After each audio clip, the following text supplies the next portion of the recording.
Hello, shall we make some soups today? We'll make 3 soups.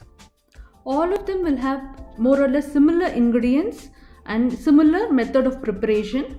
Please note down the ingredients and check out which are all the spices we are using and see if there is any subtle difference in the method of preparation. Let's see the ingredients for soup number 1. We have some chopped vegetables including onions, tomatoes, carrots and beetroots. We also have methi leaves, that is fenugreek leaves, and coriander and curry leaves, and some moong dal. For flavoring, we have freshly grated ginger and garlic, hing, black pepper and clove, turmeric powder, chili powder and masala powder. This masala powder that we will be using here is a multi-purpose powder. We'll provide the recipe separately, but you can substitute this with some sambar powder or any other instant spice powder like garam masala as per taste. And we also have salt. We are going to add all the ingredients into a pressure cooker or a pan and we'll cook it covered.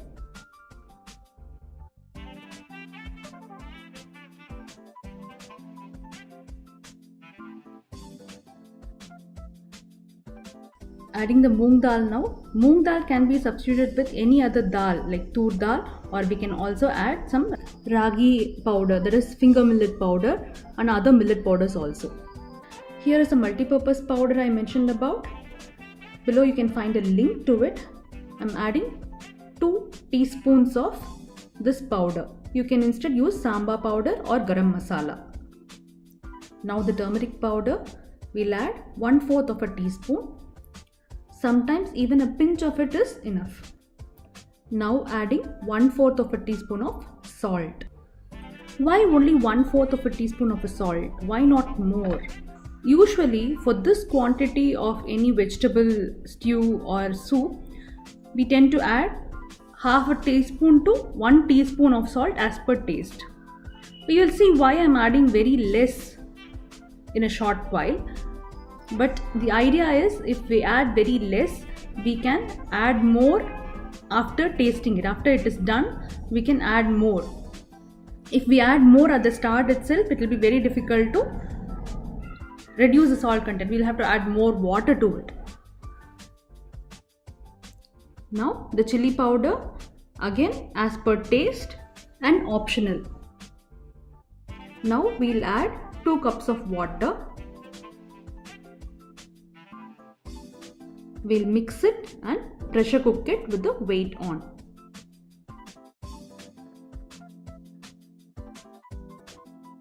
The soup is ready. We can add some lemon juice if preferred. We can serve this with rice, rotis, dosas as subzi, or eat it as soup as well. Let us take a quick look at something very important. What is salt? Salt is like a spice, but not a spice. Why do we use it? We use to make it salty. Very good. Yes, so salt is definitely not a spice. Is it a flavor enhancer? Can we call it a seasoning? Is it a chemical? Yes to all of them. Salt can be termed as a multi-purpose item. Not just in cooking, but it has various other purposes, including medicine. Okay, so in cooking it acts as a flavor enhancer, a seasoning. It also is used for preservation. So in pickles we use salt to preserve the pickle, and it is also used as a binding agent and stabilizer also. In cooking terms, it is categorized as a condiment.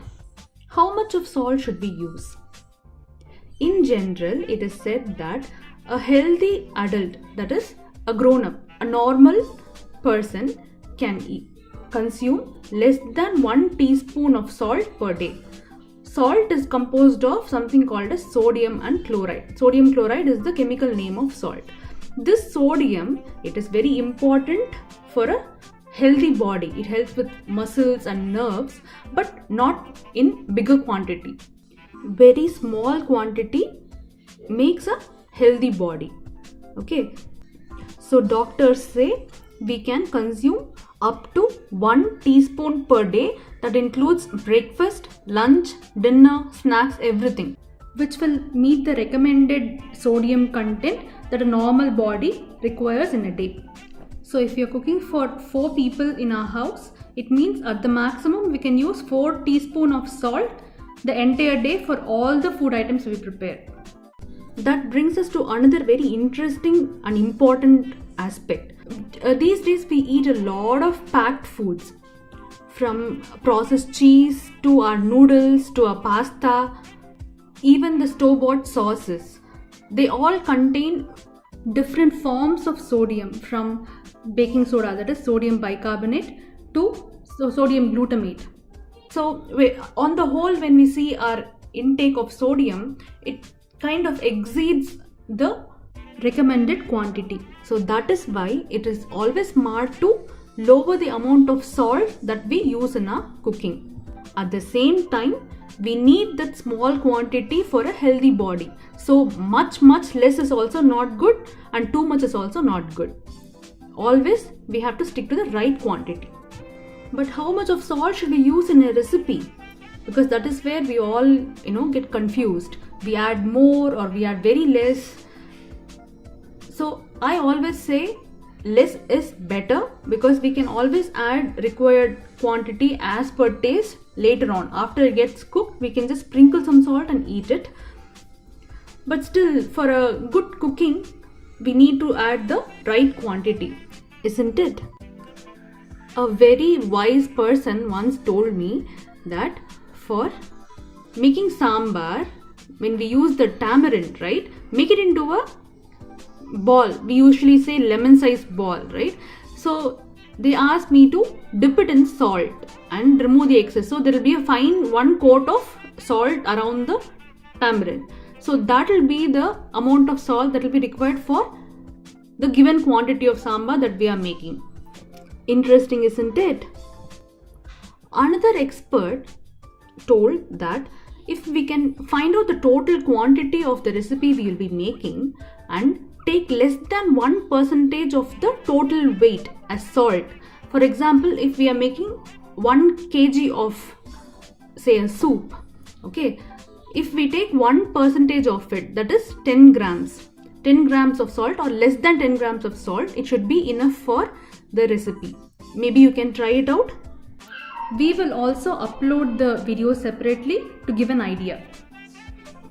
Now moving on to the other 2 soups, we'll quickly see the preparation. We can use any number of vegetables and other ingredients, and also adjust the spice level as per taste.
We can filter out the vegetables and serve only the liquid for small babies. And we can also mash it very well into a puree and serve as well. That brings us to the end of today's session. Hope it was informative. Thank you for sending in your questions. Please continue to send in more questions. We'll answer them one by one in our forthcoming sessions. Today's session had the answer to one of the questions posted by the viewers, which was how much of salt to use. Please check the description box for more details and for the link where you can ask the questions. Thank you. Bye. See you in the next session.